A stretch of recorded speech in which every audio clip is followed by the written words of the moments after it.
Welcome. This is on a short visit to North Bengal. North Bengal is known for its natural beauty. Besides, my wife's paternal house is also located in this part of West Bengal. My wife had not gone there for quite some time. I, therefore, made a plan to visit with my wife a very few selected places in this region in December 2015. We started with Siliguri and then moved to Meekliganj, a small subdivisional town of Cooch Behar where situates my in-laws' house. In the early part of my service career I had been posted at Meekliganj for a good length of time, and had departed from there in December 1972. For me, it was a full-fledged visit after 4 decades. Naturally, I was interested to see the changes that the place had undergone.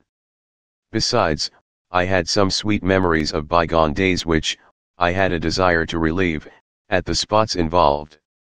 I also had an emotional bondage with the house I had last lived in here and its surroundings. I found that the quarters I had lived in at that time, and its adjoining other official quarters had remained more or less unchanged in appearance, though the signs of wear and tear of time were apparent on some of them. Some of these quarters, including the one I had stayed in, appeared to have been abandoned now. One other important change was that the vacant space in front of the quarters I had lived in no longer existed. SDO's present office building had come up on this plot of land, entirely blocking the front view of the quarters. Further, the residential quarters of a judicial officer had been constructed in the vacant space that existed on the right of this quarters. The visit to this area brought back to my mind memories of many unforgettable moments. It took me to that time and aroused in me a mixed feeling of pleasure and pain. With emotion running high in me, I moved ahead to the market area.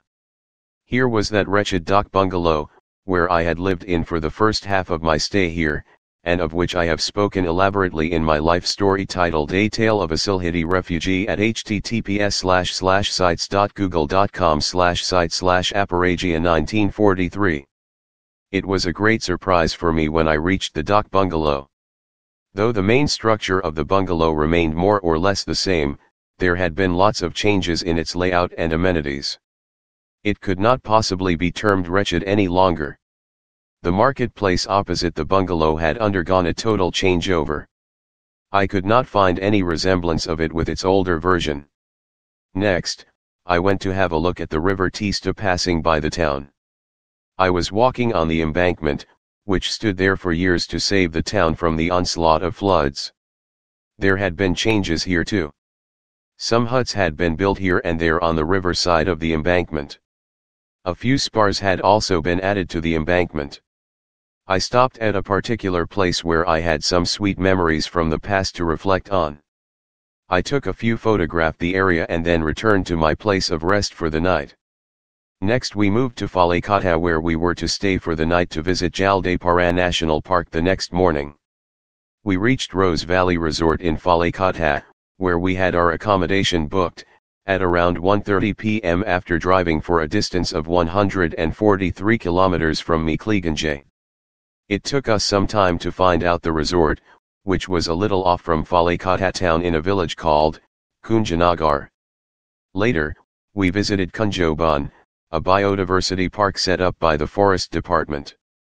There was not much to see here except the decorated park and a river course adjoining Jaldapara Forest, where, reportedly, wild animals from Jaldapara came to drink water. You could have a look at them if you had the luck. There were some captive crocodiles in a small tank within the park area, and a watchtower to see the animals coming to drink water. You could also have a joyride on the elephants if you were ready to spend some extra bucks. Rose Valley Resort, set in a natural environment, was a good place to stay for people like us. Next morning at 6:15 a.m., we started from Rose Valley Resort to avail of a jeep safari in the Jaldapara National Park. Our safari was for about 2 hours. There were 4 other persons in our jeep, 2 students and a newly married couple. To our disappointment, we could not see any animal, big or small, anywhere in the national park. We came across only a number of peacocks, and photographed them. I took a few photographs of the forest, a watchtower, the forest paths and the river Halyong and its surroundings. There ended our trip to Jaldapara National Park. It was strange that in the peak season for animal sighting not a single animal could be seen here. This makes me observe that Jaldapara was the worst of all the national park areas I have visited, at least from the point of animal sighting. I, however, had captured the situation within the forest in a short video which I have included at the beginning along with some still pictures. As it was a midwinter morning, the atmosphere was foggy and visibility low. Our next destination was Kalimpong. We drove along NH31. It was always a pleasure to travel by this road. There were deep forests and tea gardens through which the road passed every now and then. We had a brief stopover in Malbazar, a place at a distance of 106 kilometers from where we had started.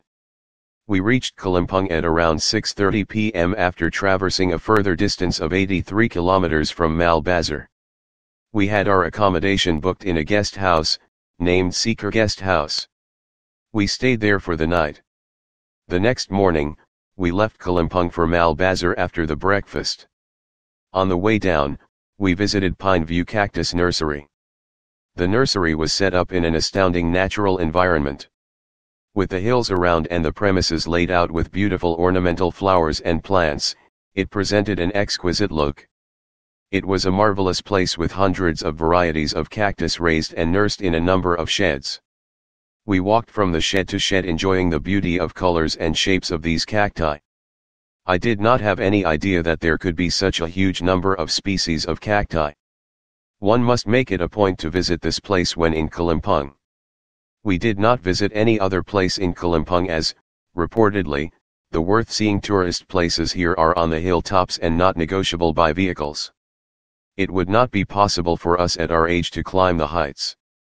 Way down from Kalimpong we enjoyed the beauties of the roads through the hills and their surroundings. The beauty of the river Tista at Sevik was, in particular, most attractive. Here the river takes a bend through the hills on two sides and disappears. It reminded me of Rishikesh where too, the Ganga, when seen from Lachmanyahola, appeared to be losing its path in a bend through the hills. I took a good number of wayside photographs all through our journey from Kalimpong to Malbazar. Hills have always held a fascination for me since my teens in Shillong. Our trip practically ended here though, we had stayed at Malbazar and Jalpaiguri each for a day. I have included the photographs of places we visited and roads through which we moved, in this video. Thank you and goodbye. Scripted by Ajoy Kumar Das.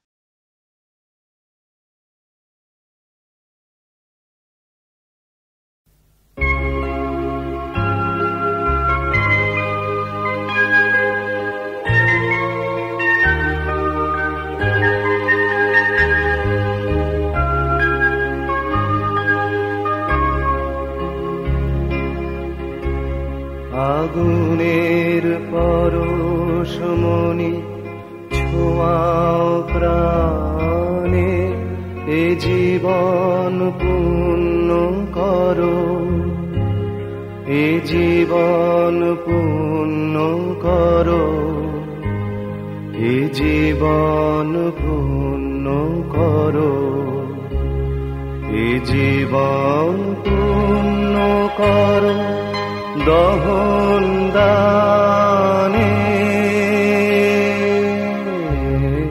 আগুনের পরশমণি ছোঁয়াও প্রাণে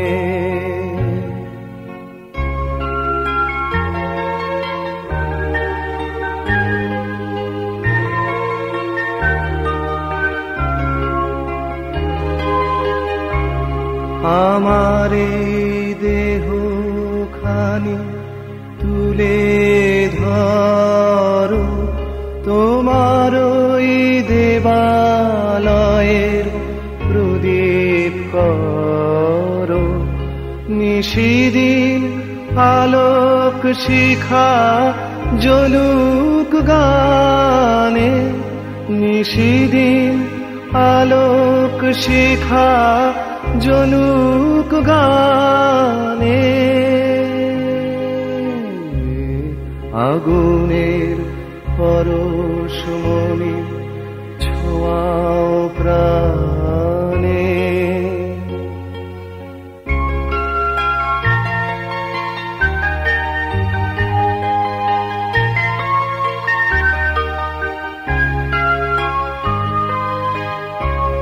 আধারের গায়ে গায়ে পরশ তব, সারা রাত ফোটাক তারা নব নব। আধারের গায়ে গায়ে পরশ তব, সারা রাত ফোটাক তারা নব নব। নয়নের দৃষ্টি হতে ঘুচবে কালো, যেখানে পড়বে সেথায় দেখবে আলো। ব্যথামো উঠবে জ্বলে ঊর্ধ্বপানে, ব্যথামো উঠবে জ্বলে ঊর্ধ্বপানে।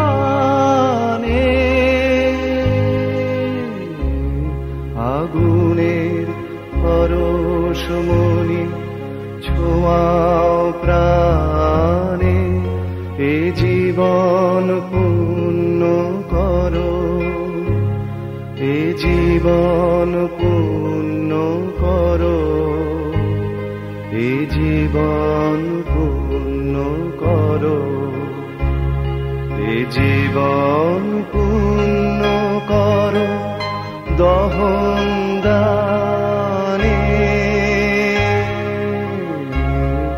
আগুনের পরশমণি